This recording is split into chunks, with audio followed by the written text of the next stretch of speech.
नमस्कार दोस्तों, आइए जानते हैं आज राजस्थान के दिन भर की ताजा और बड़ी खबरें। आज राजस्थान से पहली खबर है कि राजस्थान की 3 जेल से 11 पुलिसकर्मी सस्पेंड। जयपुर सेंट्रल जेल से डिप्टी सीएम प्रेमचंद बैरवा को धमकी भरे कॉल के बाद राजस्थान के 3 जेलों के 11 पुलिसकर्मियों को सस्पेंड किया गया है। केंद्रीय कारागृह जयपुर के उपाधीक्षक इंद्र कुमार का ट्रांसफर कर जिला कारागृह सीकर भेजा गया है। बंदियों के धमकी भरे कॉल करने को लेकर जेलों में मोबाइल की सख्ती को लेकर कार्रवाई की गई है।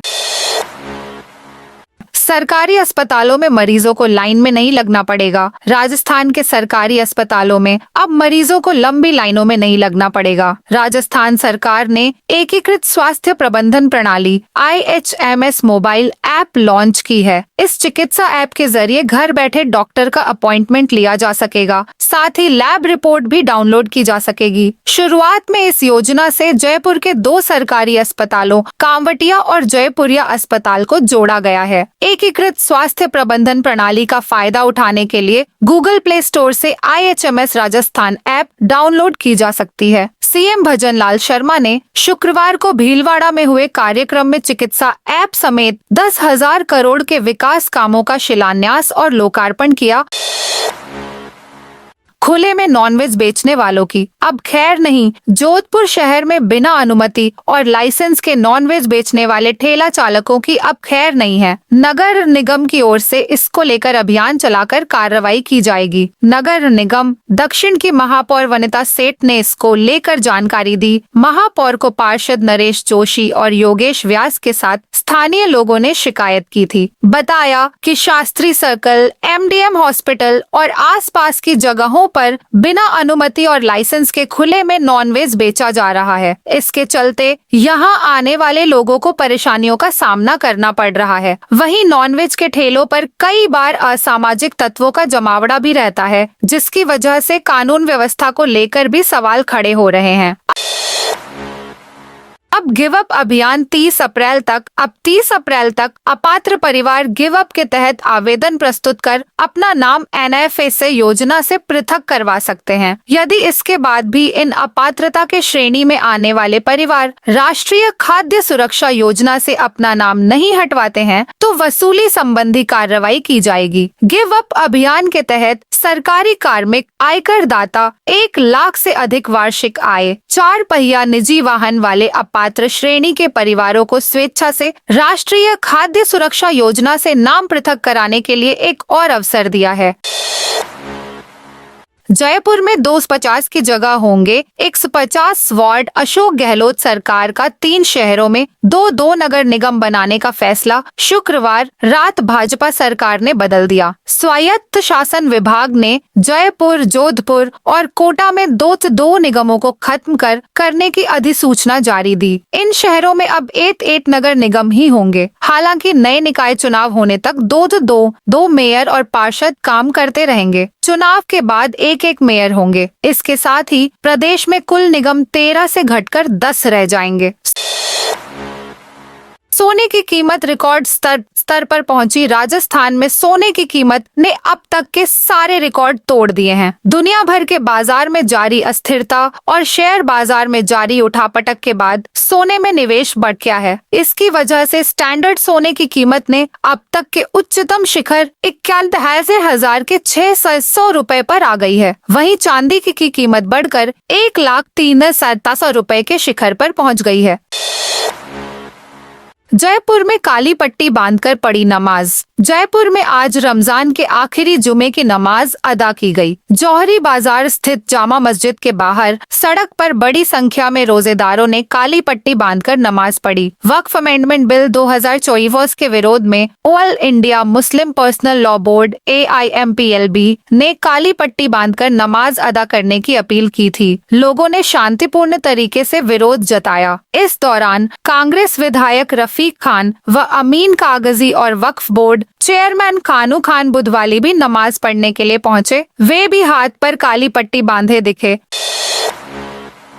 जोधपुर के बरकतुल्लाह स्टेडियम में बनेगा फैंस पार्क। जोधपुर के क्रिकेट प्रेमी भी IPL के मैच का लाइव आनंद ले सकेंगे। इसके लिए BCCI की ओर से पहल की गई है। इस बार शनिवार और रविवार के दिन जोधपुर के बरकतुल्लाह खान स्टेडियम में यह फैंस पार्क बनाए गए हैं, जहां पर शहर के लोग निशुल्क एंट्री ले सकेंगे और IPL मैचों का लुत्फ उठा सकेंगे। कार्यक्रम को लेकर BCCI की ओर से शुक्रवार को जानकारी दी गई।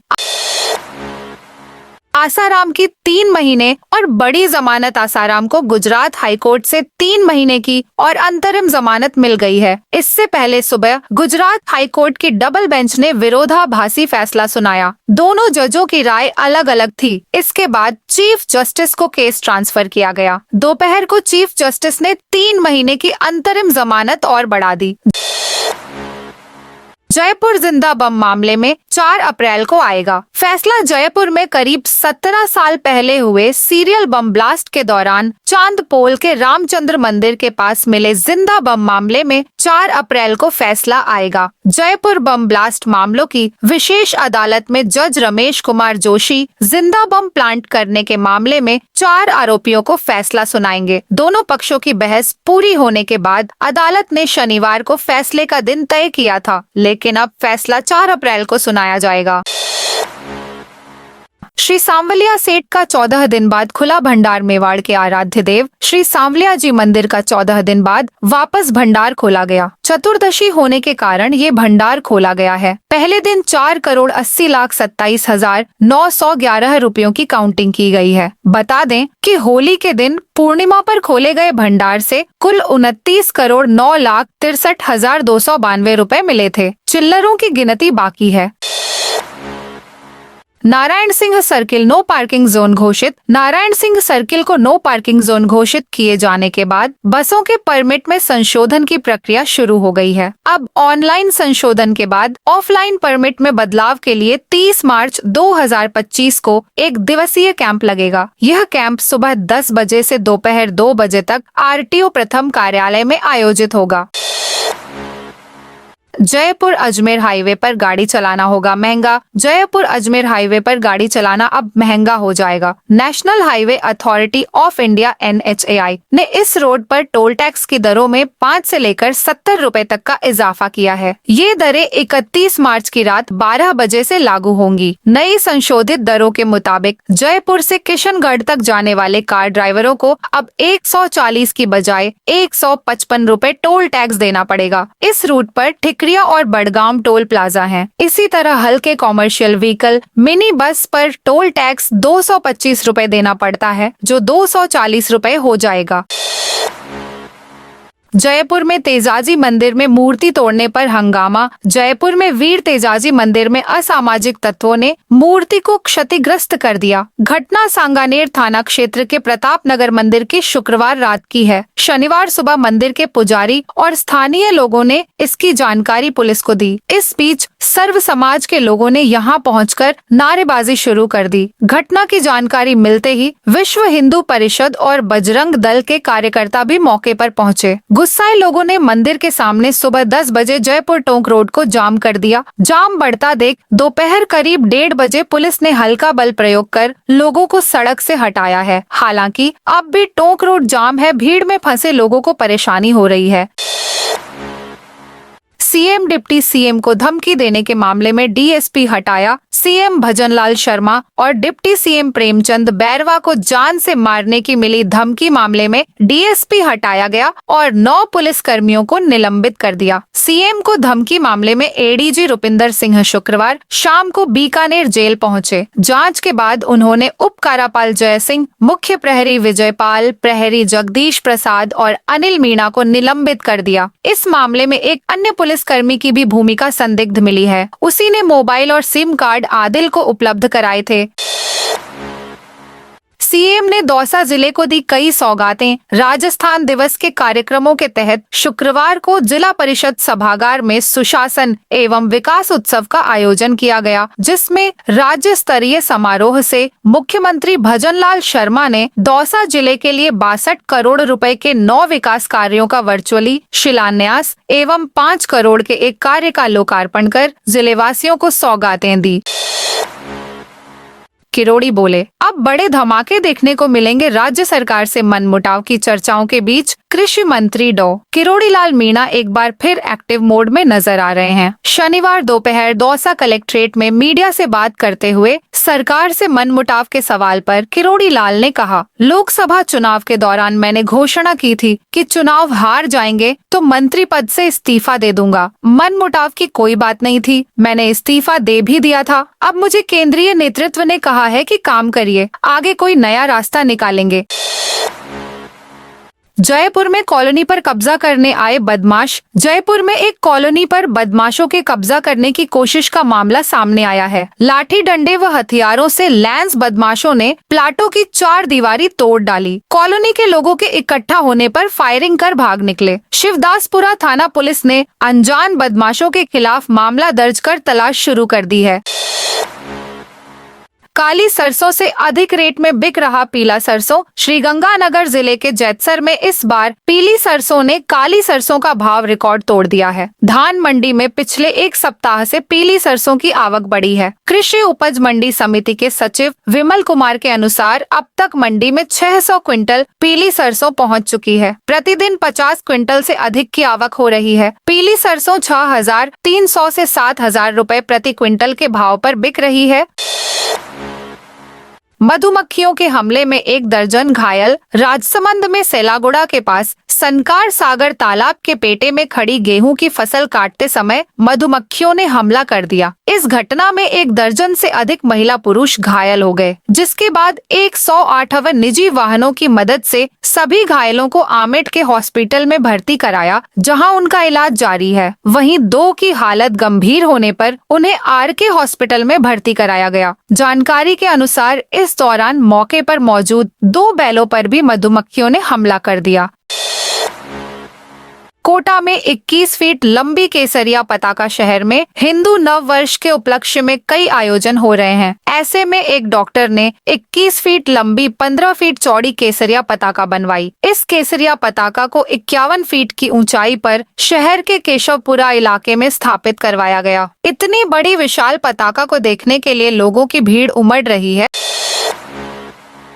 दूसरे दिन भी चली ठंडी हवा। टोंक जिले में लगातार दूसरे दिन शनिवार को भी मौसम में ठंडक रही। शनिवार अल सुबह भी ठंडी हवा चली। इसके चलते खासकर बिना ऊनी कपड़े पहने दोपहिया वाहन पर बाहर गए लोगों को सर्दी महसूस हुई। साथ ही घरों में भी अधिकांश लोगों ने कूलर पंखे बंद किए तो कई ने इनकी गति काफी कम कर दी। इससे लगातार दूसरे दिन अधिकतम तापमान 32 डिग्री सेल्सियस रहने के आसार हैं। न्यूनतम तापमान भी बीते 24 घंटे में नहीं बढ़ा है, वह भी 16 डिग्री सेल्सियस रहा है। इसके चलते आज भी खासकर सुबह ठंडक सा मौसम बना रहा। लोकसभा में उठा एयरलाइंस के किराए का मुद्दा। बांसवाड़ा डूंगरपुर सांसद राजकुमार रोत ने लोकसभा में प्रश्नकाल के दौरान देश में सभी एयरलाइंस की ओर से मनमाने तरीके से वसूले जा रहे किराए को लेकर मुद्दा उठाते हुए सरकार से स्पष्टीकरण मांगा। उन्होंने कहा कि एक ही फ्लाइट टिकट बुकिंग के दौरान एक ही फ्लाइट का किराया अलग अलग पड़ता है, जिसमें यात्रियों को भारी तौर पर लुटा जाता है। संसद में सांसद रोत ने देश के विमानन मंत्री से सवाल करते हुए कहा, अगर एक ही फ्लाइट में यात्रा करनी है लेकिन अलग अलग समय पर बुकिंग करने पर किराए में इतना अंतर क्यों आता है? कभी 10,000 रुपए तो कभी 12,000 या 15,000 रुपए तक का किराया दिखाया जाता है। झुंझुनू मंडावा व फतेहपुर तक रेल लाइन बिछाने की मांग। सांसद ब्रजेंद्र ओला ने लोकसभा में नियम 377 के तहत झुंझुनू से मंडावा, फतेहपुर, रतनगढ़ तक नई रेलवे लाइन बिछाने की मांग की है। सांसद ने कहा, झुंझुनू के मंडावा, फतेहपुर और चूरू के रतनगढ़ क्षेत्र राजस्थान के प्रमुख ऐतिहासिक, सांस्कृतिक और व्यापारिक केंद्र हैं। यहाँ की हवेलियाँ सहित अनेक जगह बहुत ही महत्वपूर्ण और प्रसिद्ध हैं। यह क्षेत्र पर्यटन और व्यापार की दृष्टि से अत्यंत महत्वपूर्ण है, लेकिन यहाँ रेलवे नेटवर्क संपर्क की कमी के कारण नागरिकों, व्यापारियों एवं पर्यटकों को आवागमन में काफी कठिनाइयों का सामना करना पड़ता है। आज शाम जाट बाजार में आतिशबाजी करेंगे। भाजपा कार्यकर्ता हिंदू नववर्ष के मौके पर इस बार बीजेपी सीकर में कई आयोजन करने जा रही है। आज शाम सीकर के जाट बाजार में 7 बजे से आतिशबाजी की जाएगी। वहीं 30 मार्च को भी कई कार्यक्रम होंगे। आज भाजपा जिलाध्यक्ष मनोज बाटड़ ने शाम को प्रेस कॉन्फ्रेंस करके इसकी जानकारी दी। जिलाध्यक्ष मनोज बाटड़ ने बताया कि इस बार हिंदू नववर्ष और राजस्थान दिवस संयोग से एक ही दिन है। ऐसे में इन दोनों ही पर्वों को भारतीय जनता पार्टी उत्सव के रूप में मनाएगी। इसके तहत आज सीकर के जाट बाजार में शाम को 7 बजे बीजेपी के पदाधिकारी और कार्यकर्ता आतिशबाजी करेंगे। जल जीवन मिशन घोटाला मामले में 6 अधिकारी सस्पेंड। पाली जिले में जल जीवन मिशन के तहत जवाई क्लस्टर 4 में 224 गांव और 23 ढाणियों में पाइपलाइन बिछाने के 125 करोड़ के प्रोजेक्ट की जांच कर दी। रिपोर्ट में हाई पावर कमेटी ने गंभीर अनियमितताएं पाई। जांच रिपोर्ट के आधार पर कार्मिक विभाग ने गुरुवार को PHED के 3 KXN 2 AANV जूनियर अकाउंटेंट को सस्पेंड कर दिया है। ठेका फर्मों पर भी तत्काल कठोर कार्रवाई के निर्देश दिए हैं। ग्रामीण रूटों पर बस चलाने रोडवेज ने मांगे आवेदन। राज्य सरकार के निर्देशानुसार राजस्थान राज्य पथ परिवहन निगम द्वारा ग्रामीण परिवहन सेवा शुरू करने ली अनुबंध पर निजी संचालकों से 15 अप्रैल तक प्रस्ताव आमंत्रित किए गए हैं। इसके लिए जालोर जिले में ब्लॉक वाइज एक ग्रामीण मार्ग निर्धारित किया गया है। सभी बसें जिला मुख्यालय को ग्रामीण मार्गों से जोड़ेंगी। सरकारी जमीन को अतिक्रमण मुक्त करवाया। JDA ने निजी खातेदारी जमीन पर गृह निर्माण सोसाइटियों से साठंगांठ कर अवैध कॉलोनी बसाने के मामले में कार्रवाई कर 5 कॉलोनियों को ध्वस्त किया। महानिरीक्षक पुलिस कैलाश चंद्र विश्नोई ने बताया कि जोन 12 मनसा रामपुरा गांधी स्कूल के पास 8 बीघा निजी खातेदारी कृषि भूमि रिद्धि सिद्धि सिंडलोई खारडा में 2 बीघा में कृष्णा नगर 2 बीघा कृषि भूमि पर JDA की बिना स्वीकृति के रिद्धि सिद्धि अठाया के नाम से बसाई जा रही अवैध कॉलोनी को ध्वस्त किया। हाईकोर्ट ने CS सहित 17 लोगों को भेजे नोटिस। राजस्थान हाईकोर्ट ने अदालती रोक के बावजूद चौमू तहसील की ग्राम पंचायत हाड़ौती में सरकारी भूमि पर भारी चारा वाहनों की पार्किंग होने पर मुख्य सचिव, पंचायती राज आयुक्त, प्रमुख राजस्व सचिव, कलेक्टर, ट्रैफिक DCP, SDM और स्थानीय सरपंच सहित कुल 17 लोगों को अवमानना नोटिस जारी कर जवाब मांगा है। जस्टिस इंद्रजीत सिंह और जस्टिस प्रमिल कुमार माथुर की खंडपीठ ने यह आदेश रामेश्वर प्रसाद व अन्य की अवमानना याचिका पर सुनवाई करते हुए दिए। जयपुर से नोएडा, श्रीनगर और नागपुर के लिए नई फ्लाइट। जयपुर एयरपोर्ट पर फ्लाइट ऑपरेशन में बड़ा बदलाव होने जा रहा है। जयपुर समेत देश के सभी एयरपोर्ट्स पर 30 मार्च से फ्लाइट्स का समर शेड्यूल लागू होगा। इसके बाद जयपुर एयरपोर्ट से नोएडा, श्रीनगर, नागपुर और गाजियाबाद के लिए नई फ्लाइट शुरू की जाएगी। कुल्लू और बीकानेर के लिए एयर कनेक्टिविटी बढ़ेगी। दरअसल जयपुर एयरपोर्ट से पिछले साल समर शेड्यूल में महज 58 फ्लाइट का संचालन किया जाता था। इस साल जयपुर एयरपोर्ट से 74 फ्लाइट का संचालन किया जाएगा। नया फ्लाइट शेड्यूल 30 मार्च से लागू होगा। जवाई लेपर्ड एरिया के जिप्सी ड्राइवरों ने सौंपा ज्ञापन। जवाई क्षेत्र में तेंदुओं और अन्य वन्य जीवों को खत्म करने की साजिश का आरोप लगाते हुए वन्यजीव प्रेमियों और सफारी संचालकों ने शुक्रवार को उपवन संरक्षक को ज्ञापन सौंपा। ज्ञापन क्षेत्रीय वन अधिकारी के माध्यम से दिया गया। वन्यजीव प्रेमियों ने बताया कि कुछ दिन पहले जवाई क्षेत्र में एक तेंदुए ने भेड़ पालक पर हमला कर उसकी जान ले ली थी। इसके बाद कुछ असामाजिक तत्व सक्रिय हो गए हैं। ये लोग अपने निजी स्वार्थ के लिए तेंदुओं को खत्म करना चाहते हैं। बिजनेस एडमिनिस्ट्रेशन की रद्द परीक्षा। अब 9 अप्रैल को राजस्थान माध्यमिक शिक्षा बोर्ड की ओर से 12वीं कक्षा वाणिज्य वर्ग की निरस्त की गई व्यवसाय अध्ययन विषय की परीक्षा बुधवार 9 अप्रैल को आयोजित की जाएगी। बोर्ड सचिव कैलाश चंद्र शर्मा ने बताया, राजस्थान माध्यमिक शिक्षा बोर्ड की 12वीं कक्षा वाणिज्य वर्ग में 22 मार्च को हुई व्यवसाय अध्ययन की परीक्षा को निरस्त किया गया था। बोर्ड प्रशासन 12वीं वाणिज्य वर्ग की व्यवसाय अध्ययन की परीक्षा दोबारा कराएगा। तो दोस्तों, यह थी आज राजस्थान की बड़ी खबरें। आप इस वीडियो को कौन से जिले से देख रहे हैं, उस जिले का नाम जरूर बताइए।